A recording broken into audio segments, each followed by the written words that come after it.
Bueno, estamos viendo aquí algunas entidades dibujadas en SketchUp con la herramienta mano alzada para ver cómo se puede generar un terreno utilizando líneas curvas abiertas o cerradas con la misma orden que trabajamos ya el terreno importado desde AutoCAD.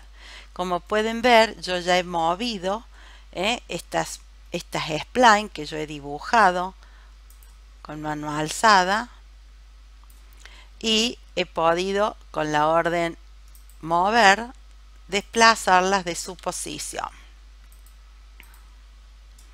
Voy a seleccionar una y la voy a mover anclando el eje azul. Lo mismo podríamos hacer si yo selecciono alguna de las curvas cerradas, la muevo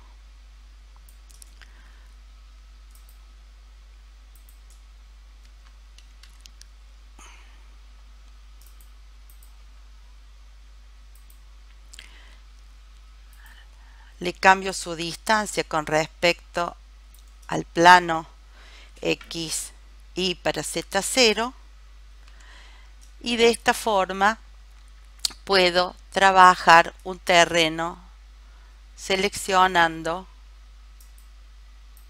estas curvas que son curvas abiertas para generar un nuevo terreno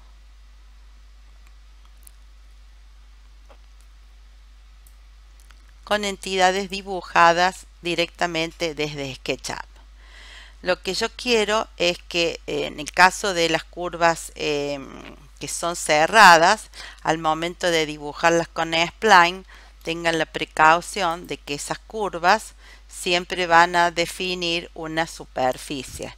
Y como la orden trabaja con líneas, hay que tener la precaución de eliminar, por supuesto, el interior para que solamente nos quede la línea que la limitaba.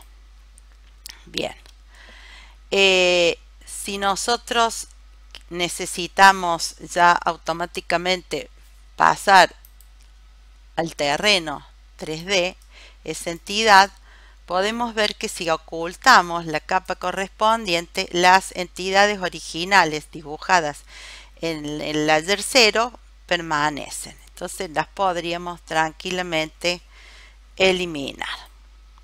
Entonces hemos visto otra orden más de las que son las que llamamos terrenos generados desde cero, desde Contorno, perdón, con entidades gráficas realizadas desde SketchUp. Vamos a ver una orden más que nos permite a nosotros definir un terreno, entidades propias de AutoCAD. Una de ellas es esta que se llama desde cero. Nos deja generar una cuadrícula, una retícula que puede ser de dimensiones de largo y de ancho diferente para un espaciado de retícula que también podemos cambiar a priori en la barra, digamos, o en la línea de valores. Si yo le pongo 2, cuando yo pico sobre la pantalla y empiezo a generar, fíjense en el eje rojo, yo puedo definirle también, además de una forma gráfica con el cursor, podría hacerlo de una manera numérica para poder definir esta malla. Esta malla que ustedes pueden ver tiene una retícula que nosotros le hemos dado, ¿no es cierto?, el valor y que podríamos tranquilamente modificar. Si yo ahora le digo que la retícula es de 3, le doy un enter, le doy el valor, pico y podría hacer una retícula tanto en la posición del eje verde como también en la posición del otro eje coordenado XZ, como están viendo ahí. Una vez que nosotros definimos la retícula,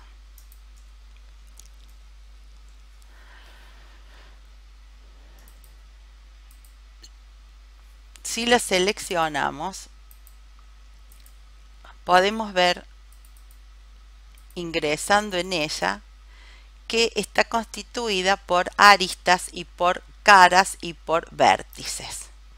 Para poderla editar, yo la voy a explotar, ya que cada una de ellas viene constituida como un grupo, y de esa forma pueden ver entonces la malla triangular de la que nosotros venimos hablando desde que comenzamos a tratar este tema.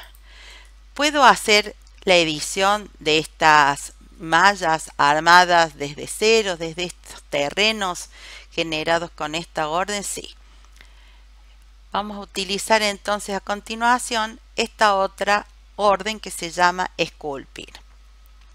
Esculpir nos va a dejar modelar, ¿no es cierto?, nuestras superficies trianguladas de manera tal que mediante este círculo que ustedes están viendo, con esta línea en rojo, abarca un área importante de puntos, aristas y caras que yo puedo controlar.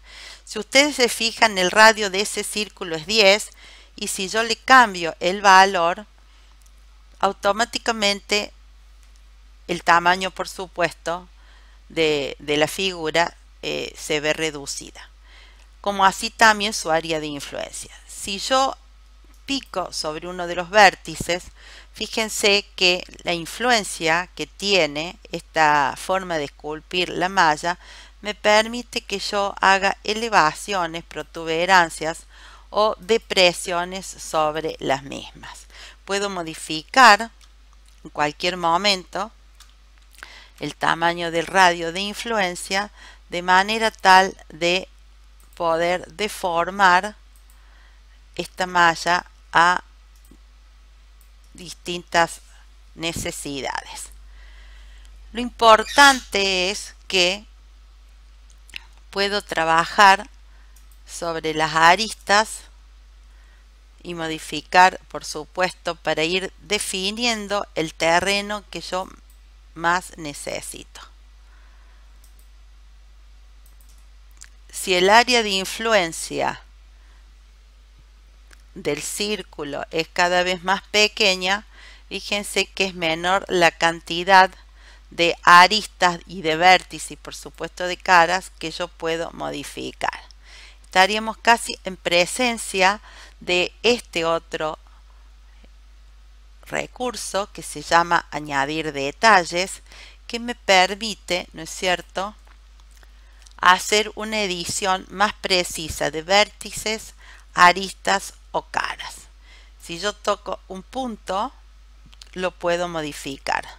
Si toco una cara, le puedo incorporar una nueva arista para hundirla o para modificarla de manera más precisa de acuerdo al terreno que tenga que trabajar.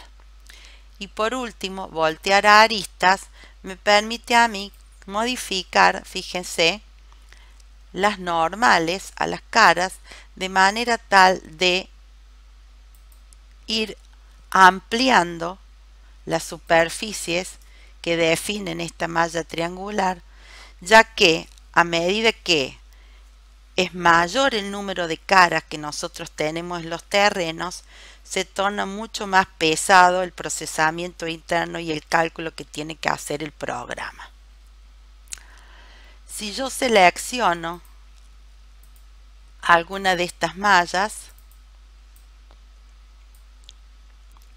voy a poner en una posición más apropiada, puedo con el botón derecho del mouse suavizar sus aristas.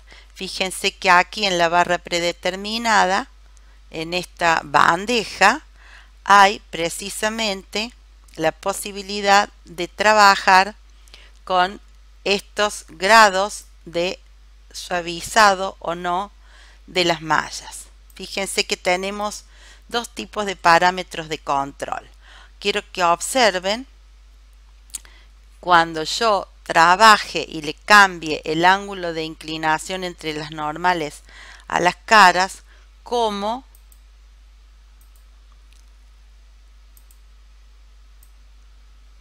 se comienzan a suavizar las aristas que han definido la triangulación de la malla.